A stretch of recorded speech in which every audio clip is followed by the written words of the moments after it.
Economic downturn that could affect the housing market. Stay tuned. Hey everybody, Scott Walters. Welcome back to the channel. If this is your first time, I want to congratulate you. My job is to help you become well-balanced, earn your wealth mentality, and try to give you a clear picture of the economy and specifically the housing market to help you grow into a successful person. And that goes for anybody watching, whether you're a return subscriber or a new subscriber. So thank you for checking in. Now, as a California licensed real estate agent and a member of the Santa Barbara Board of Realtors, I work in real estate 24/7, 365. I'm currently working with buyers, whether they're a first-time home buyer, a land buyer, a rental buyer, an investment buyer, a vacation home buyer. I'm working with sellers that are forced to sell right now due to reverse mortgages, gone sideways. I have seen it all. And so I really just want to let you know my job is to bring value. I've heard even people say it and I take it as a compliment. Like, wow, you are like the most honest real estate agent I've ever seen, because you know, most real estate agents just want a commission and they want you to buy. My job and what I love YouTube is because it gives me a platform to really explain the ins and outs of real estate. Now, 95% of all millionaires made their money in real estate, but they are the exception. The majority of the people are basically pushed into buying, and then they stay married to that home and are house poor for the rest of their life and never get beyond that house. Now, again, there's a lot of security that used to come traditionally with buying your house when you're young, and by the time you're retirement age, having it paid off and be able to retire in the home. Like I just said, I have somebody who took a reverse mortgage, and again, I don't like reverse mortgages. I don't like those loans at all, because now this person's at the end of their life. And not only the reverse mortgage, that's when you basically, a bank will give you a loan against the house for its equity, and then basically by the end of the term, they own the house instead of you. It's a way to just stay in the house. Well, if you don't time that right, it can be very bad. Now, I don't know a lot. I'm not a lender. I'm a salesman. I'm a real estate agent. So all I know is I've got a seller who basically ate up the entire value of their house, and they're forced to sell. And now, you know, they're going to go see if they can buy a shack out in the middle of the desert somewhere. And it's really, really sad.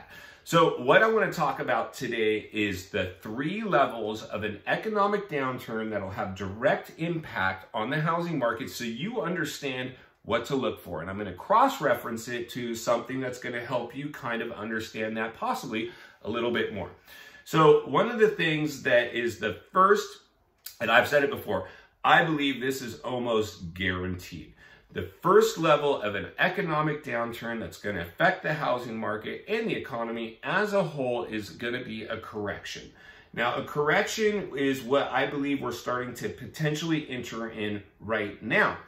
And that's when prices start to level off. And why I'm saying that is because I'm seeing less people bidding on homes, and the bidding not being as euphoric, going over asking price. And so that's one of the things that tells me there's a leveling off, a potential correction. Now, a correction would constitute if a house came down in value around 10%, 15 or so. Well, we're not going to call that a crash, right? That's more of a correction, which is what's needed, because right now we saw over the past year, property values jump up almost 25% nationally as a whole. So that's a little too euphoric. That's what I would constitute as a real estate bubble. I believe we are definitely in a real estate bubble. So a correction would be the least severe of an economic downturn. The second level of an economic downturn would be a recession. Now, a recession would be when property values hit 30 to 40%, you know, a drop in value. If we see those types of drops, and there's a high likelihood we certainly could, because listen, folks, we're in a huge bubble with a pandemic that we're just coming out of. And if you think that, woo-wee, it's all rainbows and sunshine because we're reopened, we'll walk down some city streets and look at the amount of release signs in the windows. We are definitely not just rebounded and back. There is too much uncertainty. And again, with the mortgage forbearance, eviction bans, unemployment numbers, stimulus thrown at the economy, we have to let the dust settle to really see what's going to happen. And we just got reopened. So we're not there yet. So a recessionary decline in value would be like 30 to 40%. We saw that in 2008, and that's what I want to cross-reference for you guys. In 2008, when we saw property values do that, it constituted a recession. We were in a recession back in those years. And so unlike this potential recession, that one was directly, the housing market was pretty much directly responsible for that last recession. But it doesn't matter. Recessions can happen. And the housing market right now, because we're in a bubble and there's mortgage forbearance and eviction bans, well, the housing market could definitely be responsible for our next recession. And not only does the housing market suffer, jobs suffer, people got laid off, people got fired, or whatever the case may be. So that was that would be a recessionary level of declines when we hit those numbers. And the last one, and the third level of a downed economy, would be a full-blown depression. That's when really the bottom falls out of everything and property values are going to potentially reach like 60, 70, even 80% of what they were priced at one point in time. So again, the last time we had a depression was back, I believe, and again, I wasn't alive then, in the 20s or somewhere in that area. And that was the Great Depression. Look it up. And so that's what we saw in that. So you're going to have a correction, a recession, or a depression. And those things have happened in the past. And again, they say depressions cycle about every 100 years. So if you did that math, we're about due for a depression.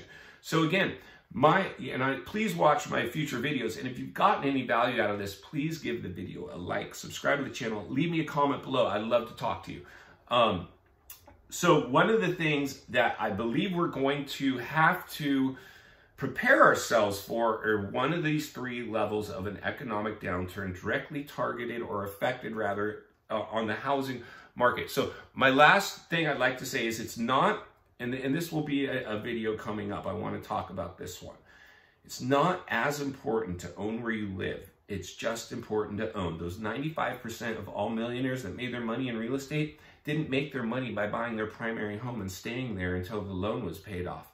They were of the mindset, I don't care where I live. I want to own this home and have somebody else paying me. I want investment property, right? That's the way we need to become wealthy. It's not as important to own where you live as it's just important to own. My advice is to own other people's houses, not your own. Eventually, you'll be wealthy enough to go buy your house for cash. Be consumed by that. Watch future videos to learn how, and I promise I will always do my best to bring it to you here first. So please give the video a like, subscribe to the channel, leave me a comment below, and remember,